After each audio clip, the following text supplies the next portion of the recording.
saan, kailanman. My favorite app, my favorite music radio. Lagi ka pinapakinggan, kahit saan, kailanman. My favorite music radio. Ang pinaka-maaasahan, kahit saan, kailanman. Chikahan at chismisan, walang makakapigil sa daldalan na hatid ng Banana Crew.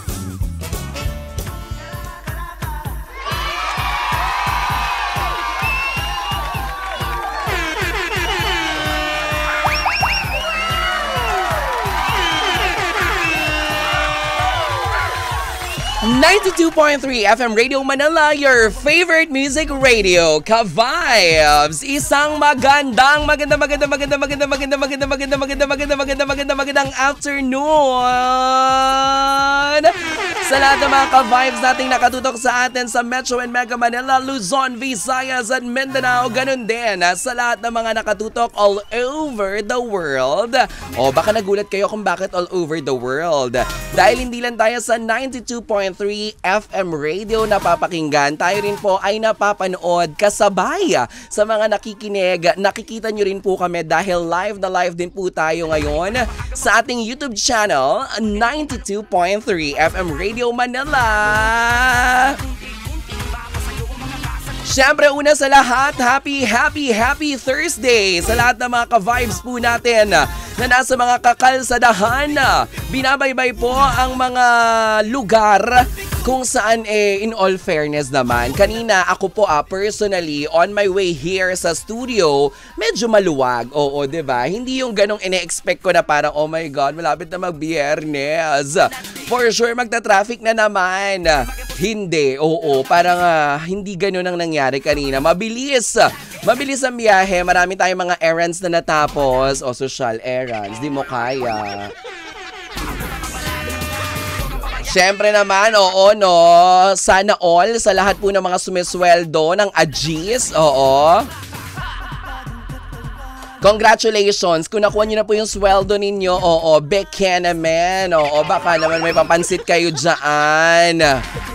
Oo, lagyan nyo na rin ang papandisal para perfect combination, diba? Pero kung hindi nyo pa po nakakuha, it's a tie. Oo, hindi pa po natin nakukuha ang mga dapat nating makuha ngayong Agis, no?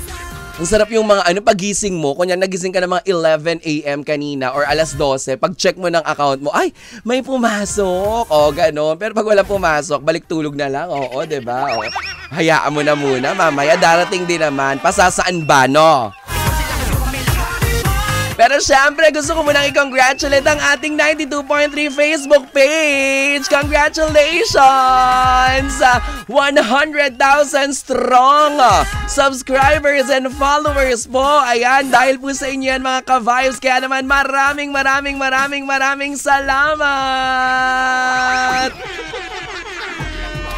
At dahil 100,000 na nga po kayo na nandiyan na nakatutok sa atin, road to 1 million na tayo. Oo, wala. Kaya natin yan this week. 1 million tayo agad-agad this week. Let's manifest. O kahit hindi naman 1 million agad-agad. Ang taray naman nun, diba?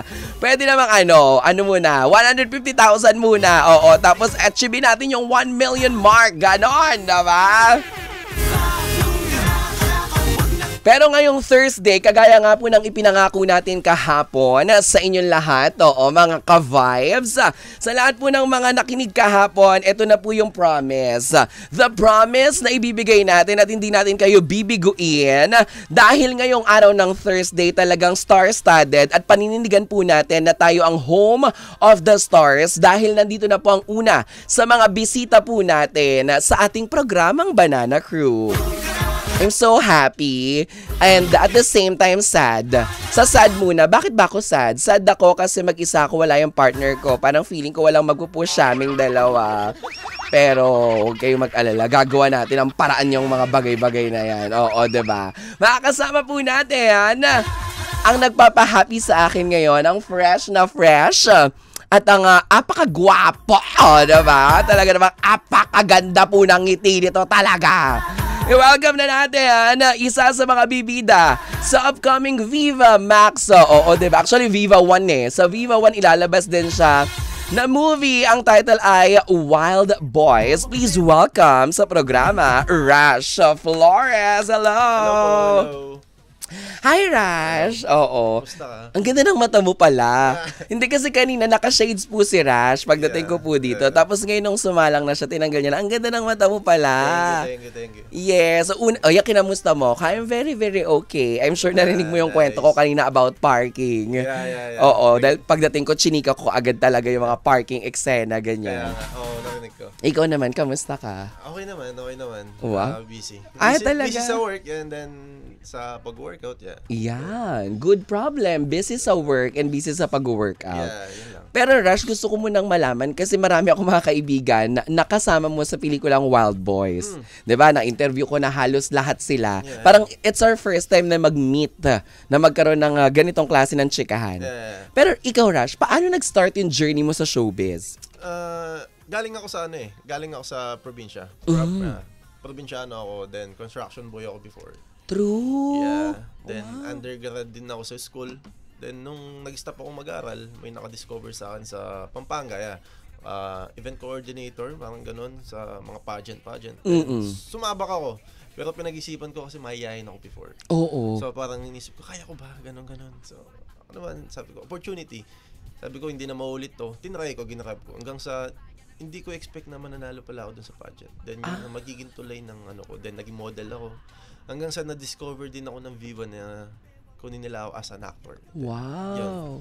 Very inspiring naman yung story mo. Yeah. Pero, if you don't mind me asking, may half ka. Yeah. Kumbaga, hindi ka full-blooded Filipino. Kasi, looking at you, pag tinitingnan kita ngayon, parang may parang feeling ko yung half mo, parang talagang pang foreign eh. Kasi, grabe po, ang tangos po ng ilong talaga, mga ka-vibes. Yes, talagang parang gusto po niya akong talaga, sagiin, gano'n. Yeah. O yung sagiin, di ba? Yung dad ko, Pakistani. Then yung mom ko, half American, then Filipino. Oh, ang galing, Rash, di ba? Parang pwede pang magpakailanman or pang MMK siguro yung kwento mo, no? Actually, naano siya sa Rated K, Na-feature na before. Yeah, Okay. 2022. Talaga. Yeah. Pero tingnan mo naman, 'di ba? Grabe talaga yung buhay, no. Very siya. Totoo yung kasabihan talaga na bilog ang mundo kasi not for anything. You mentioned kasi na you're from construction before, na hindi mo natapos yung studies mo, nag-stop ka tapos na-discover ka sa pageantry. Nung time na ginagawa mo yun, naisip mo ba ni minsan sa isipan mo na posibleng mangyari itong lahat ng nangyayari sa career mo? Actually, hindi talaga siya sumagi sa isip ko kasi unang-una mahihayin ako. Sabi ko, hindi ko kaya. Sa school pa nga lang, kahit pupunta pa lang ako sa harap, mahihayin ako. So, dito pa, sa industriya ng showbiz. Yung mag-showbiz ka pa talaga, yes. oo. Then, yung look ko, hindi naman din talaga ganito na parang, masasabi ko nag-glow up ako. Nag-glow up ako. Pero, hindi kasi ganun yung, parang, hindi mo nakita ever? Mababa talaga yung tingin ko sa sarili ko before. Yeah, wala akong confidence, ganun. So, ako din, hindi ko expect. Then, siguro nilakasan ko lang yung loob ko na sinabi ko sa isip ko, kung mahihayin ako, wala din naman akong pupuntahan kahit saan ako mapuntang larangan. Oo. Kahit sa construction ka, kahit sa anong work mo, pag mahihayin ka, walang mangyayari sa'yo. Totoo. So, kapag hindi mo ginawan na yung sarili mo ng diskarte, Exactly. o kaya hindi mo inisip na parang, teka, kung hindi ko gagawin to mga bagay na to, baka hanggang dito lang talaga ako. Ganon. Tama. So, yun ang tumatak sa akin. Kasi sinabi yun sa akin ng tita ko. Totoo. Kasi photographer yung tita ko, sabi niya, photoshoot kita, nahiya ako, ganun. Sabi ko, nahiya ako, walang mangyayari sa'yo at saan ka mapunta. So ako naman, tumatak sa isip ko yun, then ginrab ko talaga siya. Hanggang sa yun, kaya ko naman pala. Totoo. Kaya ko naman. Speaking of construction, ano yung mga nagawa mo? Nakapag-build kayo ng mga building, bahay, ganun? Actually, bahay lang ako. Hindi ako lumabas ng province. Talaga? Kasama ko So mga mansion yung ginagawa niyo? Yung mga ganun niya. Kasama ko yung tatay ko nun. Ang ako yung taray. Then mga brother ko. Oo. Ang giling, nakakatuwa, 'di ba? Nakaka-amaze kasi alam mo, bago natin 'yan napag-usapan, bago mo na brought up dito sa programa yung kung ano yung naging background mo before, bago ka naging artista, bago ka naging model, naging part ng Viva Max or ng Viva. kanina parang while driving naisip ko, walang trabahong yung akala natin, 'di ba, kunyari ito yung ginagawa nating trabaho. Yeah. Pero pagka nakipagkwentuhan ka sa iba na yung trabaho nila is ganito, kunyari sa office, yung ganito sa mga fast food or any kahit anong trabaho. Sabi ko pare-parehas no, yung uuwi tayo ng pagod. Itutulog mo na lang kasi pagod na pagod ka, tapos kinabukasan another grind and laban na naman. Exactly. So parang ganun din. Yung Ganun. pinanggalingan na parang kapag ikaw din talaga yung nag-stand for yourself, ikaw din yung makakapagbago nung destiny mo, nung actually, tadhana mo. Nasa sa'yo naman talaga yan, wala naman sa ibang tao eh. Mhm. Kailangan mo talagang gumalaw para umusad yung yung buhay mo. Pero you're blessed kasi yung na-discover ka na sa pageant world, 'di ba? Yeah. Kumbaga parang kahit sobrang hiya mo, kahit na sobrang takot ka na humarap sa Exactly. maraming tao, talagang go.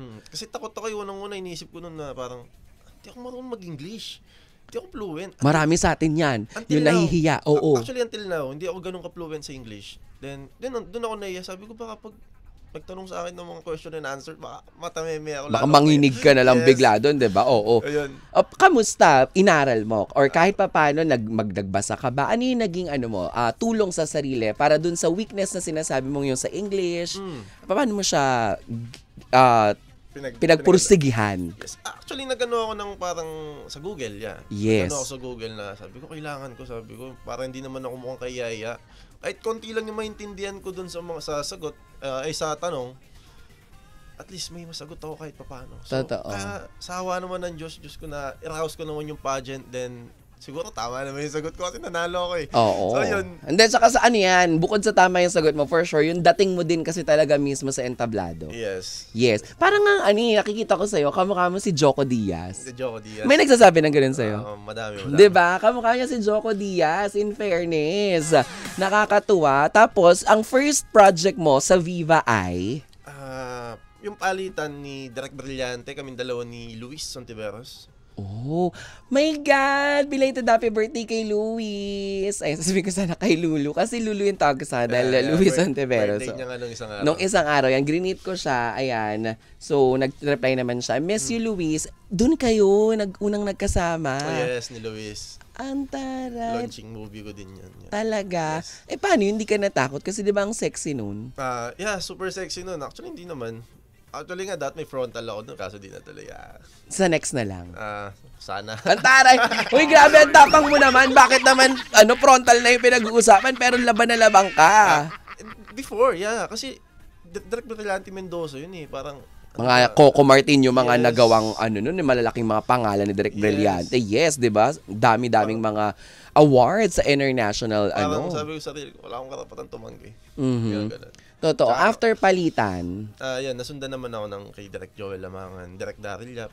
grabe, Joel Lamangan, Brillante Mendoza, yun yung mga nakatrabaho mo agad-agad. Yes, yun ang Antaray. Sa acting, paano ka naman doon? Nagpakitang gilas. Di ba kung dati parang pageant pa lang yung kinaharap mo, ngayon naman may camera na, ipapalabas. Artista naman itong pinapasok mo naman. Actually, nag-workshop naman ako before. Then, kay Direk Brillante, may workshop naman din bago kami nag-shoot. Tinuruan naman niya kami ng mga basic Then, okay naman. Kasi, natural naman kasi yung walang script.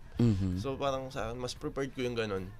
Yun, parang natural emotion lang ibibigay mo, natural na lines yung ibibigay mo. Hindi magpapaka-OA kasi nga yung camera naman yung habol. Yes, Ganon. so nasa sa'yo na yun kung paano papagandahin yung eksena. So, ganun. Then, after nun, Direk Joel, actually natakot ako Direk Joel. Oo. Sabi ko, kaya ko ba to, Direk Joel? Sabi ko, natatakot ako. Baka masigawan na ako mawala ako bigla sa eksena.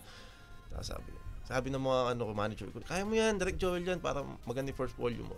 Ginakad ko siya, sabi ko, kasi nasanay ako. Sabi ko, ganun pala. Okay din pala, sabi ko. Parang wala lang. Actually, gusto ko nga maka-work ulit si Direk Joel. Nirelax mo lang. Yes. And the rest is history.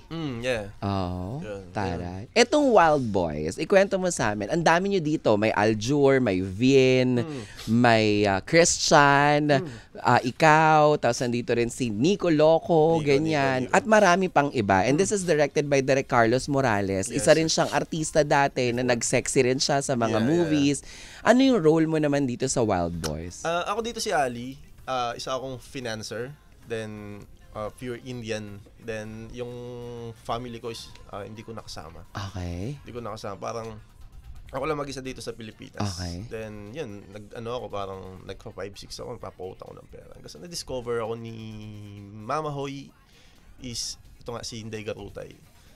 Then, doon na-build yung doon ako nakapasok sa Wild Boys. Sabi niya, pwede kang maging Wild Boys, gano'n. Kasi parang may naluluging isang bar, gano'n. Yes. So, bawat kasi isa sa amin dito is may sariling story. Different kwento, yes. May backstory, paano kami nakapasok ng Wild Boys. Then, yun, hanggang sa nag-practice ako sumayaw, nakapasok sa Wild Boys. Yun, ganda. Totoo. Yeah. So ikaw, parang para sa'yo, Rash, forever ba, parang mas nakikita mo yung sarili mo doing sexy movies? Doon mo ba nakikita yung branding mo na dapat ikaw ang maging pantasya ng mga kababaihan? Kasi kung yung mga babae, pantasya ng mga kalalakihan na. Nakikita mo ba yung sarili mo na ito yung talagang dito ka magtatagal? Or meron ka ring inaay na parang in the future gusto ko ring ipakita na magaling din akong artista? Actually, hindi.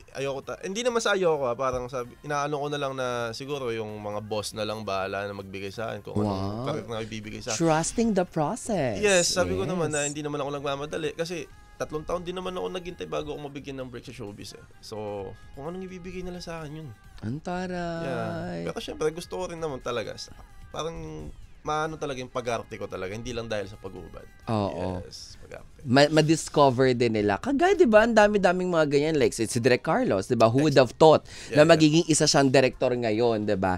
Tapos, ikaw, ganun din naman yung pwedeng mangyari sa'yo. Hindi pwedeng mag-stuck at mag-stick lang tayo doon. Exactly. Kasi hindi naman natin masasabi kung anong kapalaran ng tao. Katulad nga sa akin, construction, tapos hindi ko expect nandito pala ako ngayon, di ba? Totoo yan. Ayan. O baka may mga gusto kong pasalamatan. Ngayon na, pasalamatan natin sila. Siyempre, gusto ko magpasalamat. Siyempre, nasa taas yan, unang-una. Kay God, then sa family ko, and then sa Viva, sa manager ko, siyempre, Tito Jojo, mga kaibigan ko yan. Maraming salamat sa inyo. And siyempre, kay Direk Carlos Morales na nagtiwala sa akin dito sa pelikulang Wild Boys. Invite everybody. Kailan ito at saan ito mapapanood? Go! Ayun na, hiniimbitahan ko po kayo manood ng Wild Boys this coming August 13. Sa malapit na sinehan po sa inyo dyan, abangan nyo po ang Wild Boys. Marami po kayong matututunan dito sa lahat po na nangangarap sa industriya ng showbiz. At kahit hindi man lang showbiz yan, syempre, huwag kayong sumuko. Panoorin nyo yung Wild Boys. Yun. Your social media accounts. Syempre, nandyan yung IG ko, Rash Flores. Ang Facebook ko, Rash Flores. And then yun. Yun lang. Wala akong Twitter. Yung dalawa lang. Oo, wala kang Twitter, pero for sure, yung mga pelikula mo nasa Twitter. Ay, mali! Twitter, X na pala ngayon. X na pala siya ngayon. Oo. Rash, maraming salamat. Thank you so much. Panoorin po natin ang Wild Boys. I-search nyo na lang po ang kanilang mga social media accounts para malaman po natin yung mga updates kung saan nyo pa sila pwedeng abangan. Yes. Oo, diba? Thank you so much. Thank you so much. Oras natin ay 3:36 sa buong kabuluhan ng Pilipinas. Siyempre naman, we'll give you more music.